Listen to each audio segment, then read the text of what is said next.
everybody, this is Natalie with Treasures of Mini, and today we're going to make a round thank you card for a teacher. So first I'm going to use this stamp set by Lawn Fawn called Thanks a Bushel, and then I'm going to use these framelits from Sizzixs. They're a Stephine Barnard edition. So to make a round card, I'm going to take a piece of Nina 110 pound solar white cardstock, and I'm going to score it and fold it just like I would a regular card, as you can see I've done here. Then I'm going to take the second to largest framelit in this set, and I'm going to place it, you can see where I cut one out here, so I'm going to place it to where it overlaps just a little bit to where it doesn't cut all the way. Then run it through my Big Shot. Then this is what you get.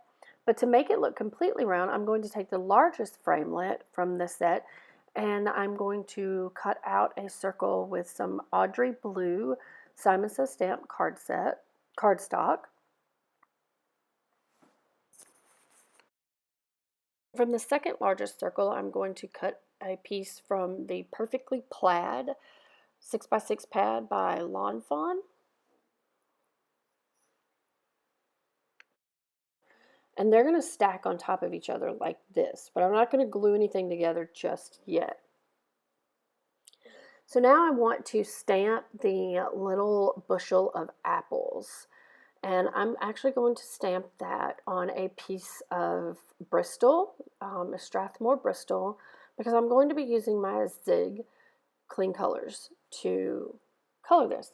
So I'm going to stamp this in some VersaFine black ink because it is waterproof, and I really do like this ink for when I'm going to do any kind of watercoloring. And like I said, this is a piece of Strathmore Bristol paper, and I'm going to be coloring this with Zig Clean Color brush markers. So I'm going to speed up a little bit while I'm coloring this. So first of all, I'm going to add some water to my apple, and then I'm going to go in with a Carmine Red 022. And then I'm going to go back in with my water brush and kind of blend that out some. And then I come back in with the Wine Red 024.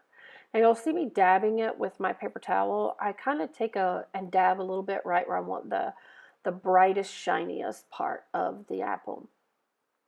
So on these red apples, I'm using the Carmine Red and the Wine Red for the darker areas. And each time I wet my apple a little bit. I'm moving around because you don't want to work right next to the apple that you've already done, otherwise your colors will bleed. I'm going to also make some green apples on this, and for the green I'm going to use, as my first light color, I'm going to use light green 041. And then for the darker shadow part, I'm going to use just green 040. And sometimes you'll see me actually wipe my brush off and then drag it across the color. That's another way you can pick up color as well. And on this one, I just used the light green and then dabbed a little bit to make the highlight. Just because I wanted there to be like a variety of color. And I'm just going to use the green straight onto the whole leaves because I wanted it to be able to stand out from the green apples. Okay, so now for the basket itself, you can see me, I'm testing out my colors here, and I've decided to, on the long pieces that I'm doing right now, I'm using oatmeal, which is 064, throughout the whole thing, and then just on the edges to show depth I used brown 060. And then for the up and down panels I'm going to use the same idea with wetting the panels first, but instead of oatmeal I'm going to use light brown 061, and then to make the little shadows on it I use the brown 060.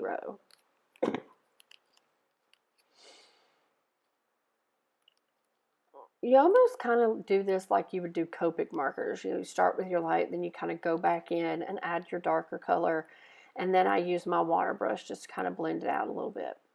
Okay, this is the little framelit for cutting this out. I'm going to cut that on my Big Shot. Then I decided that it needed some brown or something to stand out from the plaid because it was just a little too busy. So that's actually a piece of dark chocolate from Simon Says Stamps card kit.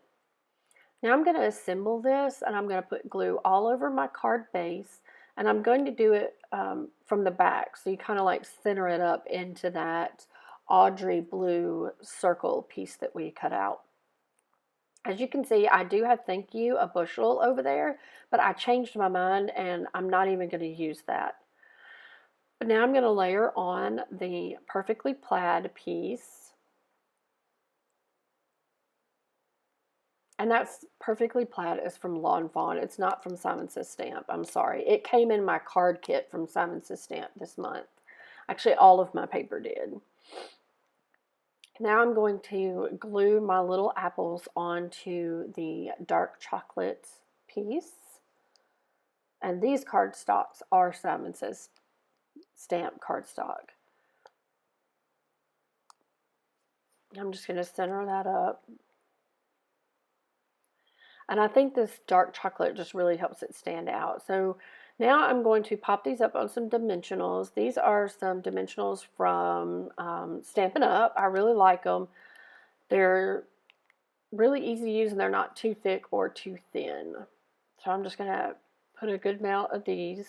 I probably use too much. I'm sure that, you know, you could probably get away with like 3 or 4 on here, but I don't know. I just love putting dimensionals on everything, I guess. I just want to make sure it's not going to come off. So anyway, I'm going to take the backs off of these and then I'm going to center it on the front of my card. But you'll see in a minute that I'm actually going to open my card up. And that is so I make sure that I'm putting the bushel on here straight and not upside down, because I have done that before. And because the outer circle is bigger than our card on the inside, you kind of need to open it up to tell the tops and the bottoms. So I'm going to just open this up, and I'm going to use the grid on my cutting mat. This is a Martha Stewart self-healing cutting mat. I'm just going to try to line that up a little bit and use it to be able to decide when it's straight. I guess that's what you could say. Decide when it's not crooked and glue my little bushel down. But I did edit this part out because I totally got my head all in the middle of it and I didn't want y'all to have to look at my head. So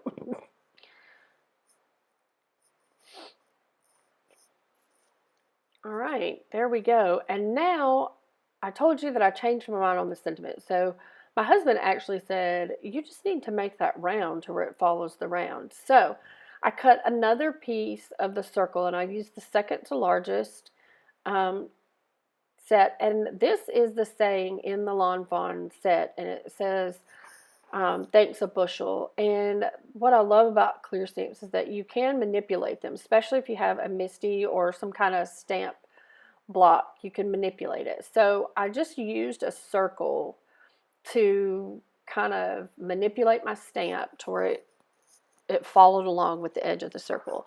And that is some Versamark, because I'm going to heat emboss this. And this is some Wow Ruby Red embossing powder.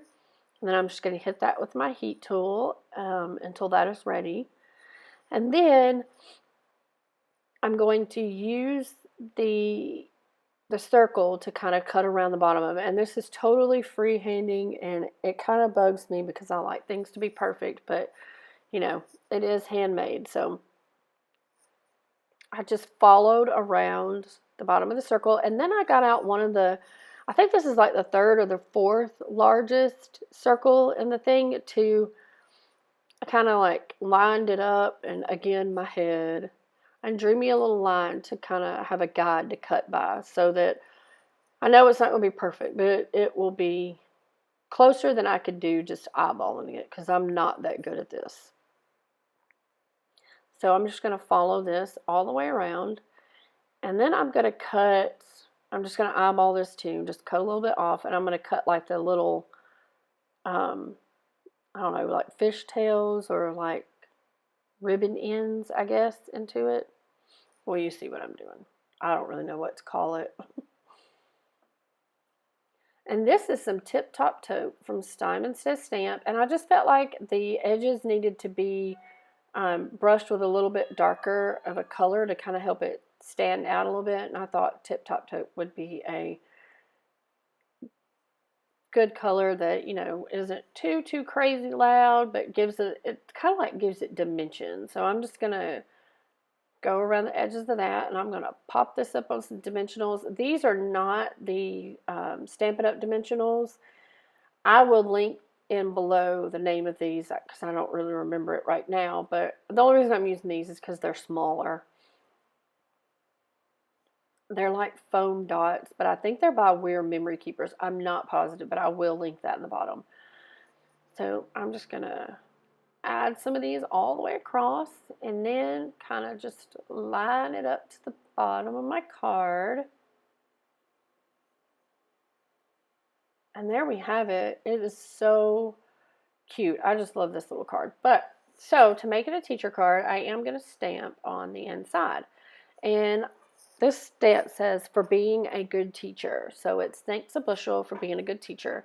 And I'm going to stamp this in Stampin' Up! Ink Real Red.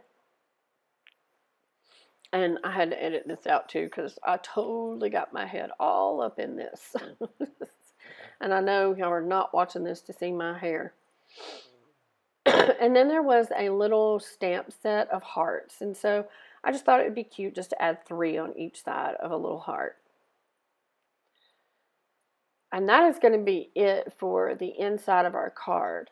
But I felt like it needed just a few little last touches on the outside. I mean, come on. You can't do a card without some Wink of Stella.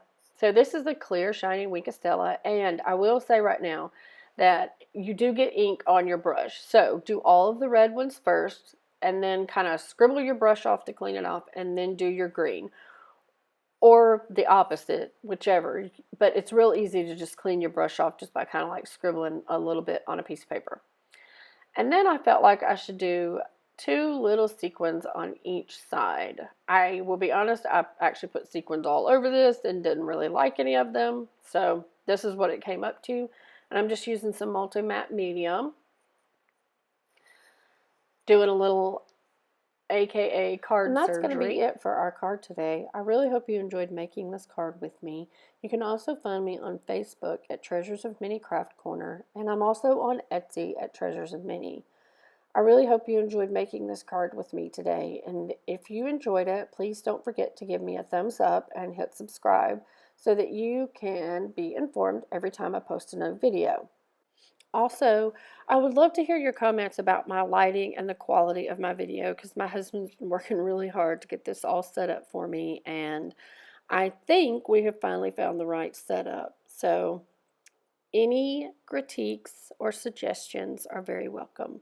Until next time, hugs and love from my craft room to yours.